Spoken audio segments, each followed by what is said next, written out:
Hello दोस्तों, आज की कहानी है अधिकार। सुबह खाने की टेबल पर सबको पराठा परोसते उमा बेटे से बोली, रात तुम लोग देर से आए हो? तो क्या हुआ मम्मी जी, पार्टी में गए थे, थोड़ा देर हो जाना स्वाभाविक है। बहू ने चिढ़कर जवाब दिया, हाँ मैं कुछ कह नहीं रही हूँ, ऐसे ही पूछ रही थी।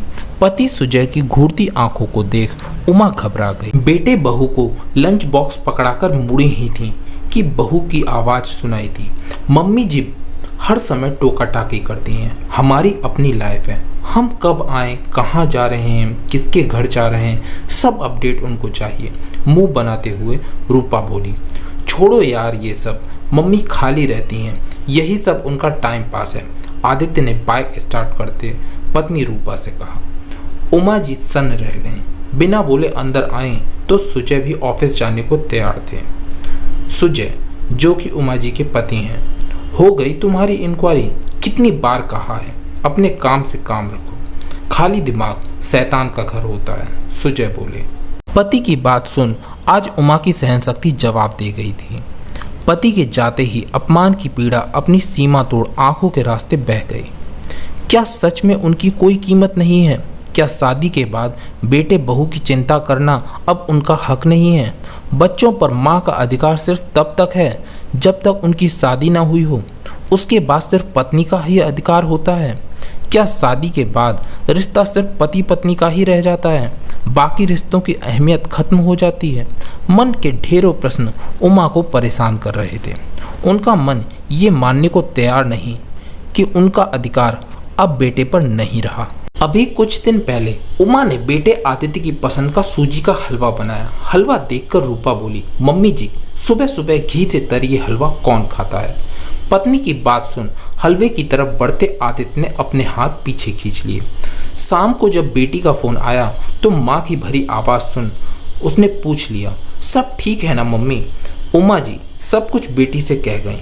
सब सुनकर बेटी बोली, तुम चिल करो मम्मी, अपनी खुशी देखो, हम सबकी चिंता छोड़ो, अब अपनी जिंदगी जियो। बेटी की बात सुन उमा जी सोच में पड़ गईं। जिन बच्चों के इर्द गिर्द जिंदगी गुजर गई, जिनकी खुशी में उनकी खुशी थी, आज उनको छोड़कर कौन सी खुशी ढूंढेंगी?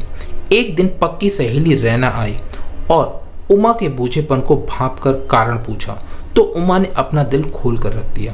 देख उमा, हमारा जमाना चला गया जब बेटा बूढ़ा भी हो जाए तो भी पिता के आगे जुबान नहीं खोलता था।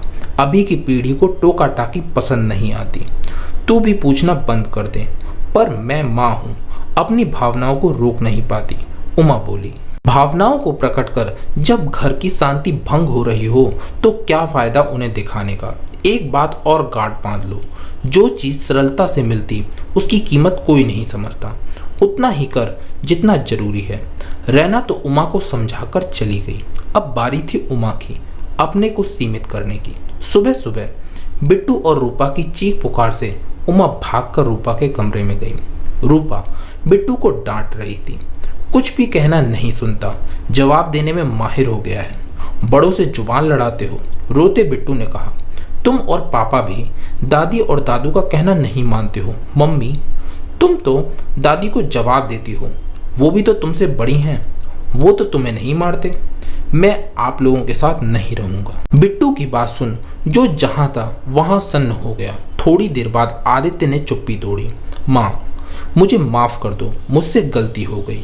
हाँ माँ, आदित्य सही कह रहे हैं, आपकी चिंता हमें टोका टाकी लगती है। मुझे लगता आप अनावश्यक अधिकार जता रही हैं, जबकि आदित्य पर अब सिर्फ मेरा अधिकार है।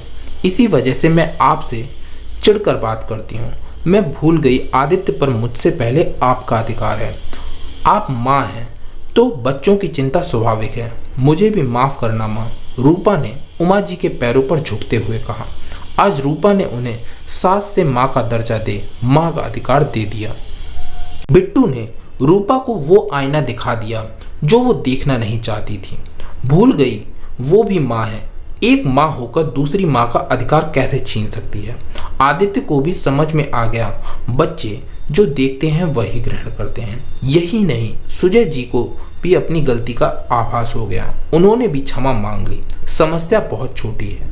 अक्सर बच्चों को माँ बाप का ये पूछना कब आओगे, कहाँ जा रहे हो, देर मत करना आदि अनावश्यक लगता है। ऐसा नहीं है, आप भाग्यशाली हो, कोई आपकी परवाह करने वाला या पूछने वाला है। जिन्हें कोई पूछने वाला नहीं, उनके मलाल को आप समझ नहीं सकते। माना पति पत्नी का रिश्ता सबसे खास होता है, लेकिन उसे खास माँ बाप का आशीर्वाद ही बनाता है। इसलिए बड़ों की इज्जत करें, अवहेलना नहीं। दोस्तों, आपको ये कहानी कैसी लगी कमेंट सेक्शन में ज़रूर बताइए।